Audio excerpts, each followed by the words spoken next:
মরুভূমির জাহাজের দেখা মিলেছে চট্টগ্রামের হাটে। বিস্তারিত থাকছে অগ্রযাত্রা ডেস্ক রিপোর্টে।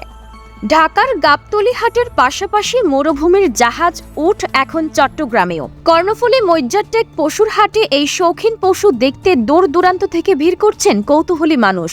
দাম হাঁকানো হচ্ছে ৩০ লক্ষ টাকা পর্যন্ত। কোরবানির এক সপ্তাহ বাকি থাকলেও শুরু হয়েছে কিছুটা বেচাকেনা। বাজারে সকলের আকর্ষণ ও নজর কাটছে এই উটগুলো। সাধারণত কোরবানির হাটে তেমন দেখা যায় না উট, তাই দেখতে দূর দূরান্ত থেকে কৌতূহলী ও উৎসুক মানুষের ভিড়। নিজেকে উটের সঙ্গে একই ফ্রেমে বন্দী করছেন দর্শনার্থীরা। হাটে ঢুকতে একটু ভিতরে হাতের বাম পাশে দেখা মেলে উটগুলোর। তরুণেরা কেউ ছুঁয়ে দেখছেন, কেউ আবার হাত বুলিয়ে আদর করছেন। বিপুল উৎসাহ নিয়ে ছবি তোলা, ভিডিও করা ও উটের পাশে দাঁড়িয়ে হাসি মুখে পোজ দিয়ে ছবি তুলছেন অনেকেই। কেউ কেউ কৌতূহল নিয়ে দাম জিজ্ঞাসা করছেন। আব্দুল আব্বাস মিয়া এসেছেন তার ছেলেকে কোলে নিয়ে উট দেখতে। তিনি বলেছেন, আগে টিভিতে উট দেখেছি, এখন সরাসরি দেখছি, ভালো লাগছে। আমার ছেলেও বেশ আনন্দিত।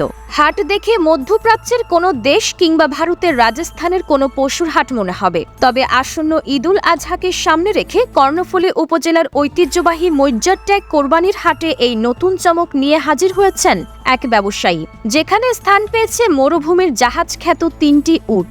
শৌখিন ক্রেতাদের কথা মাথায় রেখে প্রথমবারের মতো ৩টি উট আনা হয়েছে এই বাজারে। উচ্চতা প্রায় ১২ ফুট আর ওজন প্রায় ১৫ মণ। প্রতিটির দাম হাঁকানো হচ্ছে প্রায় ৩০ লক্ষ টাকা করে।